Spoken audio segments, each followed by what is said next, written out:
Eu espero encontrá-los bem. Seguimos os nossos estudos dos crimes contra o patrimônio, em especial no capítulo 3, da usurpação. Aqui nos dedicamos aos crimes de alteração de limites, usurpação de águas e esbulho possessório. A conduta do agente recai sobre a coisa imóvel, ou seja, protege-se aqui o bem jurídico patrimônio, em especial o bem, a coisa imóvel.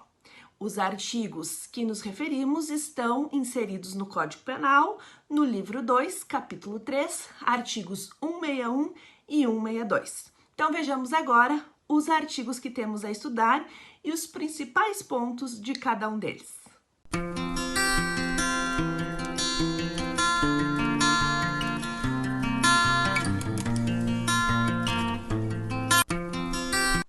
O artigo 161, alteração de limites, tem como redação suprimir ou alterar, tapume, marco ou qualquer outro sinal indicativo de linha divisória para se apropriar no todo ou em parte de coisa imóvel alheia. Traz como previsão uma pena de detenção de 1 a 6 meses e multa. Vejamos que se trata de um crime de menor potencial ofensivo, com uma pena privativa de liberdade de 1 a 6 meses de detenção e cumulativa no momento em que nos traz adicionada a pena de multa, a pena pecuniária. Portanto, temos aqui um tipo penal que requer 2 elementos para sua constituição.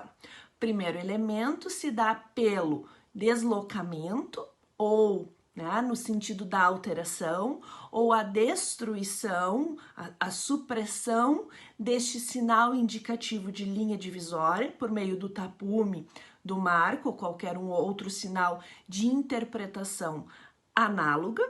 E o segundo elemento é a finalidade do agente, qual seja apropriar-se no todo ou em parte de coisa imóvel alheia.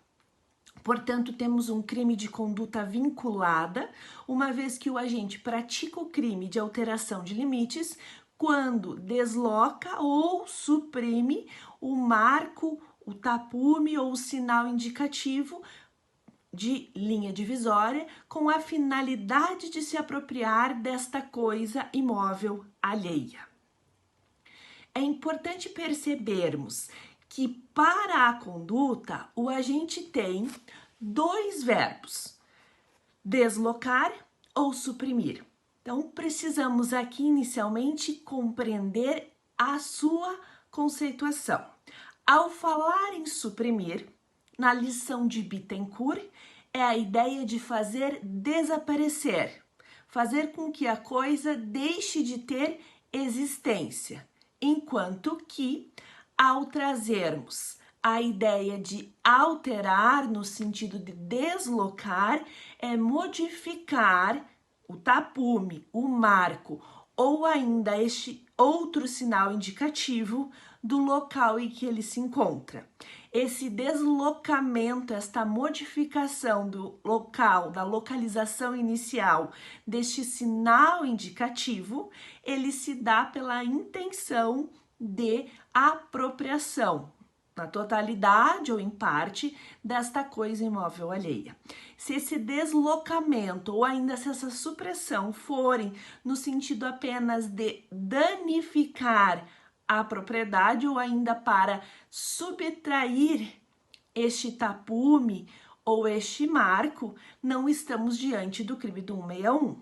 O crime do 161 tem um dolo de apropriação de coisa imóvel.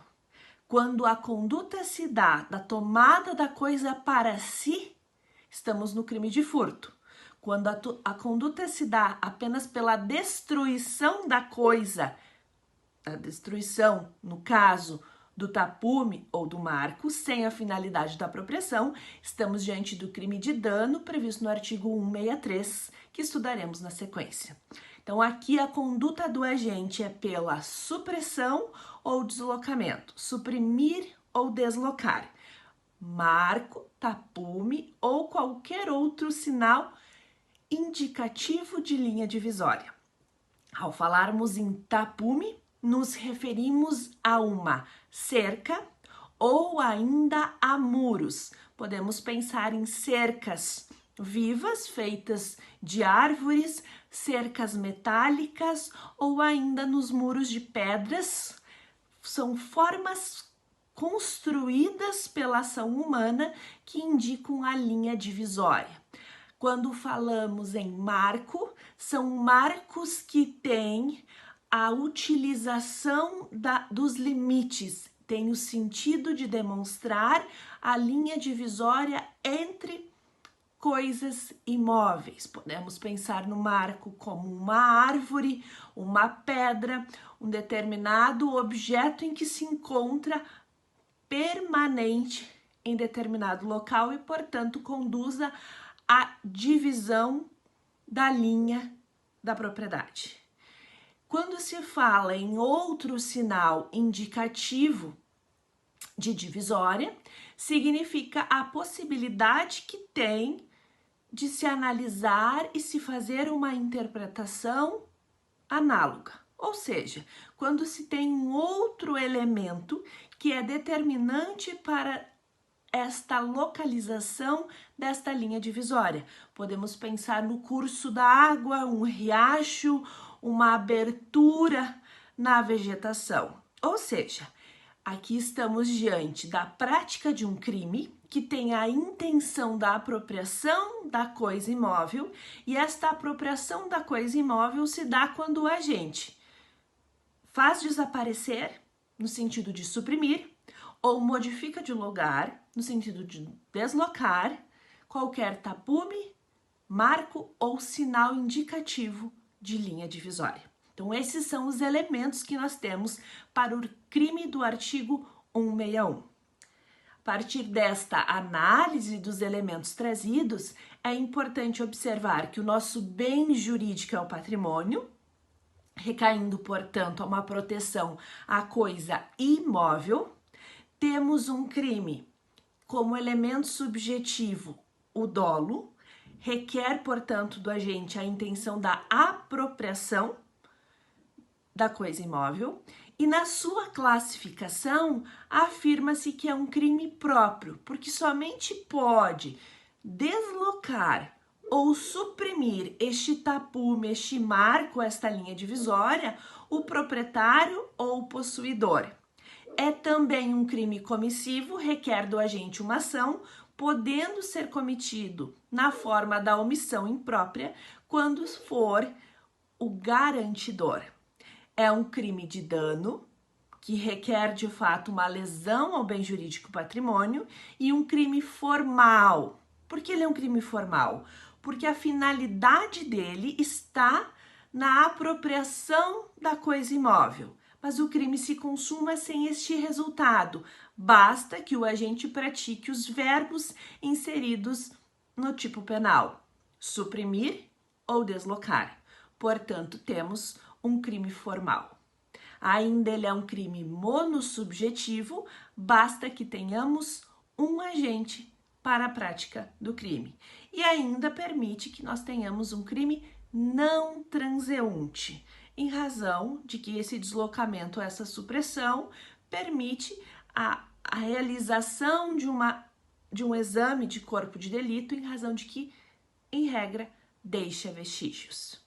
A sua consumação se dá quando há, de fato, essa supressão, esse deslocamento do tapume, do marco ou do sinal indicativo de linha divisória. Não se consuma quando se alcança a apropriação da coisa imóvel. Essa é a intenção do agente. A consumação se dá antes, no momento em que se pratica a ação indicada no tipo penal. É possível, justamente por ser um crime plurissubsistente, se fracionar a conduta do agente e, consequentemente, se admite a tentativa.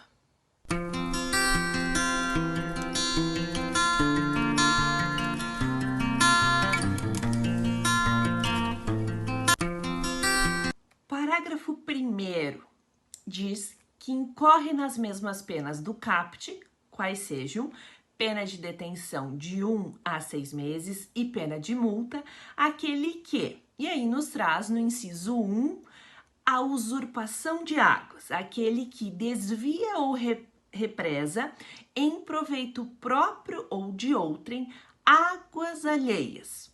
Vejamos que a conduta aqui se dá pela usurpação de águas e se requer do agente a ação de represar ou de desviar para o seu proveito ou o proveito de uma terceira pessoa águas alheias. Importante aqui destacar o artigo 79 do Código Civil, que nos traz a ideia de que se incorpora e apresenta o conceito de bem imóvel, o solo e tudo aquilo que for aderido a ele de forma natural ou artificial. Essa é a razão de nós termos a concepção da água como bem imóvel.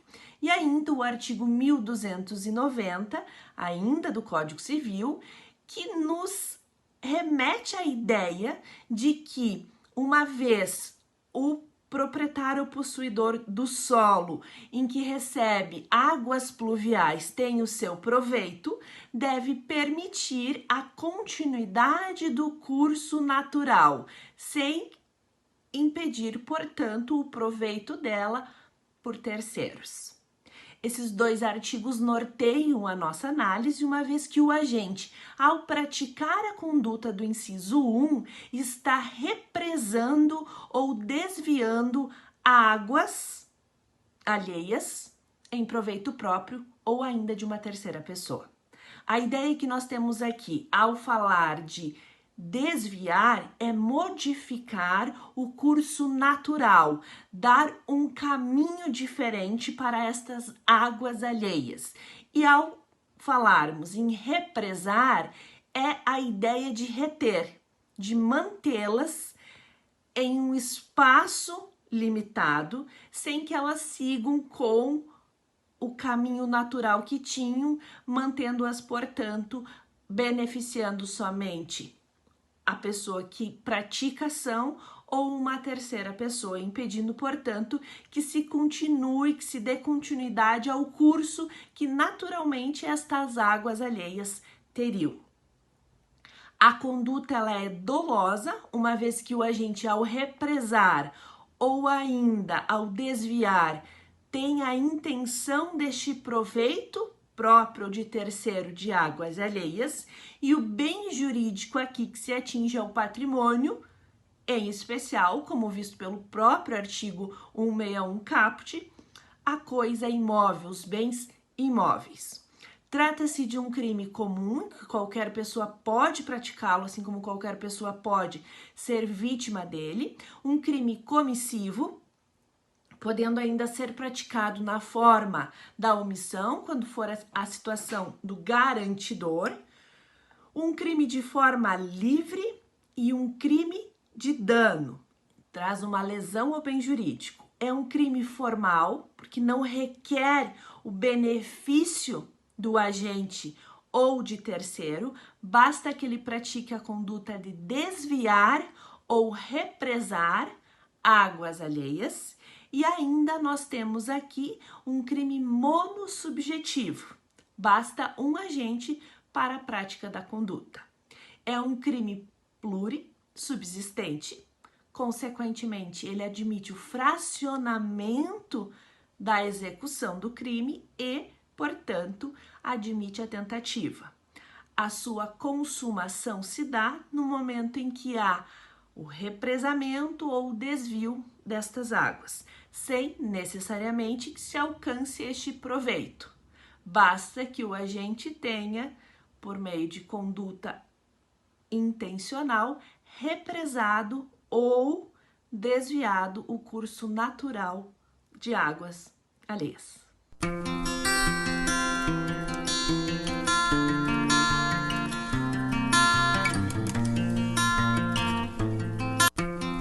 O inciso 2 do parágrafo 1º do artigo 161 traz o crime de esbulho possessório. Tem como redação invadir com violência a pessoa ou grave ameaça, ou mediante o concurso de mais de 2 pessoas, terreno ou edifício alheio com o fim de esbulho possessório. A ele atribui a mesma pena do crime previsto no caput do 161, assim como do tipo penal trazido no inciso 1, qual seja pena de detenção de 1 a 6 meses, cumulativa com a pena pecuniária. A conduta aqui inserida no inciso 2 trata de punir aquele que invade, ou seja, aquele que entra em um edifício ou um imóvel alheio contra a expressa ou tácita manifestação daquele por quem de direito pode manifestar o impedimento, ou seja, é uma entrada contrária à vontade do proprietário ou do possuidor. Esta entrada, esta invasão se dá por violência à pessoa, portanto, estamos falando em vis corporalis, ou ainda grave ameaça, vis compulsiva. Tratam-se aqui de meios direcionados à pessoa. Não nos referimos da violência à coisa, quando há a própria destruição de obstáculo que impede a entrada ao edifício ou ainda ao terreno. Esta violência é a pessoa que impede ou que se encontra neste edifício, neste terreno, como a própria grave ameaça. Ou, não se utilizando da violência física ou da grave ameaça, tem-se o concurso de mais de 2 pessoas. Compreende-se aqui no sentido de que para o concurso ser reconhecido para a prática do crime de esbulho possessório, há necessidade do mínimo de 3 pessoas. A finalidade desta invasão, deste edifício, quando há uma construção, ou ainda quando nos referimos a apenas um terreno sem construções, é para o esbulho possessório. O esbulho possessório, na sua compreensão, é a ideia de nós estarmos turbando, interferindo no livre exercício da posse. Estamos diante de um crime doloso, que o dolo do agente está na invasão de edifício ou de terreno por meio da violência, da grave ameaça ou ainda do concurso de no mínimo 3 pessoas, e a finalidade dele está no esbulho possessório. É um crime que tem como bem jurídico patrimônio e, na mesma análise já feita para o artigo 61, recai sobre a coisa imóvel, ou seja, é a tutela dos bens imóveis que nos referimos aqui. É um crime comum, quanto ao sujeito ativo quanto ao sujeito passivo, crime comissivo, podendo ser praticado na forma da omissão quando for o garantidor. Também temos aqui um crime de dano, requer uma lesão ao bem jurídico, e é um crime formal, uma vez que a conduta que se dá pela invasão de terreno ou edifício alheio, pela violência, grave ameaça ou concurso de no mínimo 3 pessoas, e a finalidade desta invasão é o esbulho possessório. Uma vez ocorrendo esta invasão, se tem, portanto, a caracterização do crime e, na sequência, por ser um crime formal, se tem a sua consumação. Por ser plurissubsistente, permite o fracionamento da conduta e, por conseguinte, nós temos a admissão da tentativa.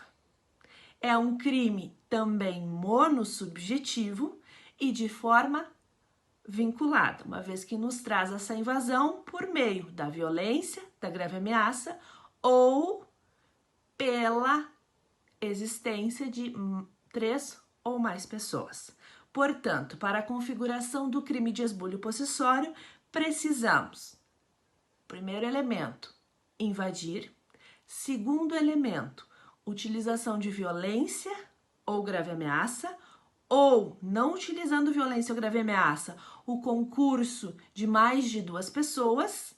E terceiro elemento, a finalidade de esbulho possessório.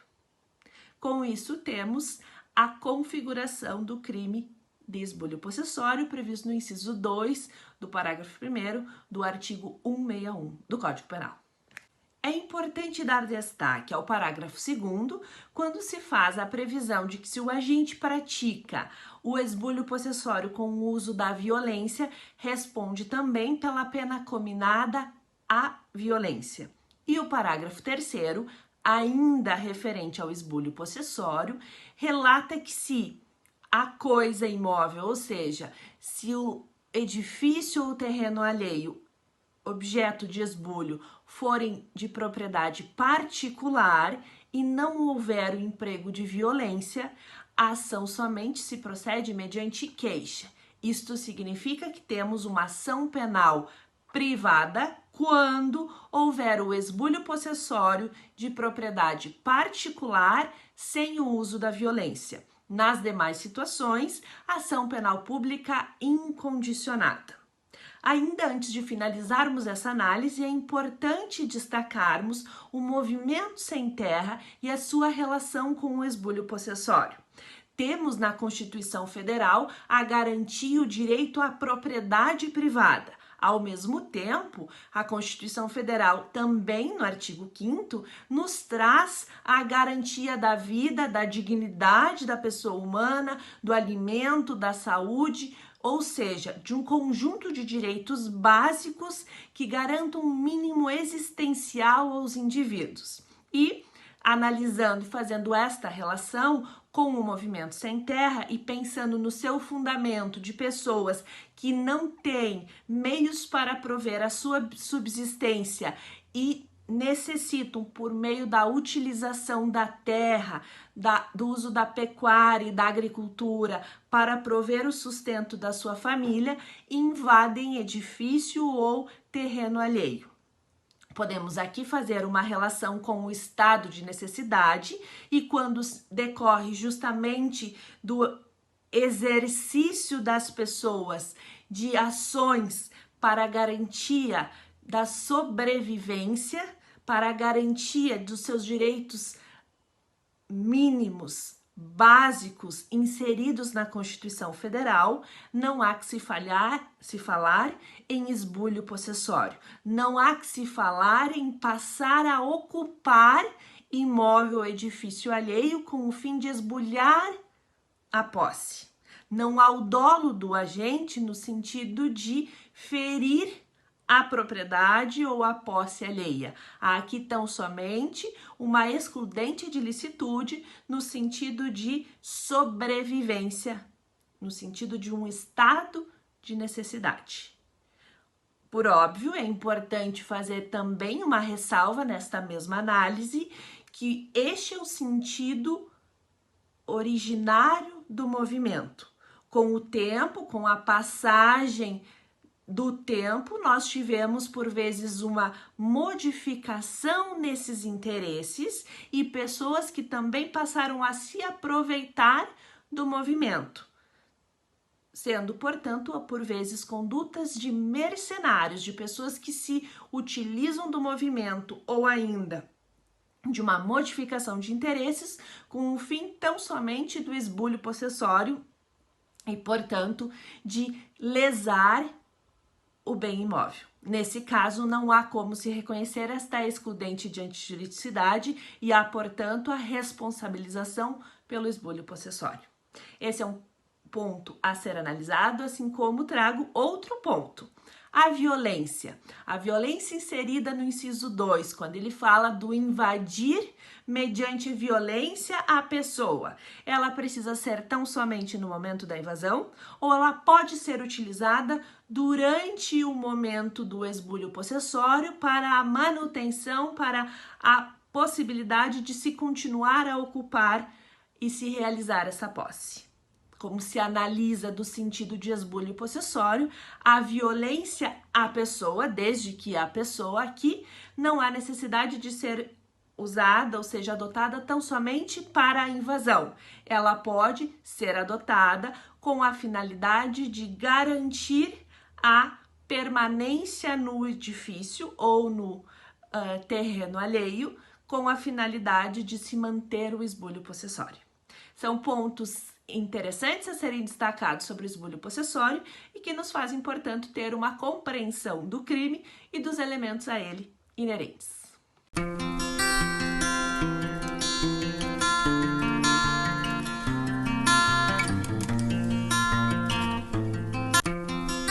Ainda no capítulo referente à usurpação, temos o artigo 162, que nos traz a alteração de marca em animais.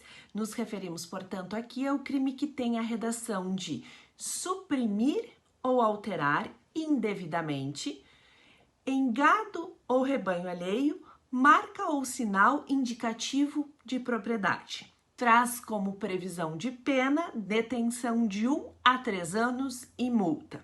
Vejamos que aqui há uma pena mais grave em comparação com as condutas trazidas no artigo 61 e se mantém a acumulação de penas, privativa de liberdade e pena pecuniária. Os verbos aqui trazidos de suprimir e alterar têm o mesmo sentido analisado anteriormente quando se refere ao caput do artigo 161, qual seja, a ideia de suprimir é fazer desaparecer, retirar a existência da coisa, apagá-la, e quando se fala em alterar é modificar, dar um desenho, neste caso, diverso daquele que originalmente possui. Em gado ou rebanho alheio, embora a doutrina discuta sobre a concepção destas palavras e se compreenda de forma majoritária serem sinônimos, podemos aqui inserir animais de grande, médio e pequeno portes, inserindo-se, portanto, não somente bovinos, como equinos, suínos e assim por diante. Animais que permitam o registro de uma marca ou de um sinal que indique propriedade e uma vez se retirando estes sinais ou estas marcas ou ainda se alterando, se tem o crime do artigo 162. Ao se falar em marca ou sinal, é importante perceber que marca se refere à marcação no pelo do animal feita por produto químico ou a ferro queimado no pelo do animal. Também, ao se falar em marca ou sinal, o sinal refere a um dispositivo, a uma existência de um mecanismo artificial que indica esta propriedade, como o uso de colares, brincos ou outros objetos inseridos no animal que indicam esta propriedade. Temos, portanto, aqui a proibição daquele que altera esta marca ou a faz desaparecer esta marca no pelo do animal ou ainda retira o brinco que indica a propriedade deste animal ou modifica ele de tal forma marcando um outro desenho por cima deste que já existe ou modificando o brinco com numeração ou outros dados de forma que, portanto, nós tenhamos a supressão ou a alteração de marca ou sinal indicativo de propriedade. Por essa redação, se percebe que o dolo do agente reside tão somente em praticar os verbos inseridos no caput. Portanto, há aqui não somente um crime doloso, um crime comissivo, podendo ser praticado na forma da omissão imprópria quando estivermos diante de um garantidor, um crime monossubjetivo, um crime de dano, que requer uma lesão ao bem jurídico, mas um crime de mera conduta. Não tem no tipo penal a previsão de resultado. O agente tem, na sua finalidade de conduta, a supressão ou alteração da marca ou do sinal indicativo de propriedade. Este é o dolo do agente. Não há, nesta descrição do tipo penal do artigo 162, um resultado. Tem-se, portanto, o crime de mera conduta. Ele é um crime plurissubsistente, permite o fracionamento da ação e, portanto, se permite a visualização da tentativa.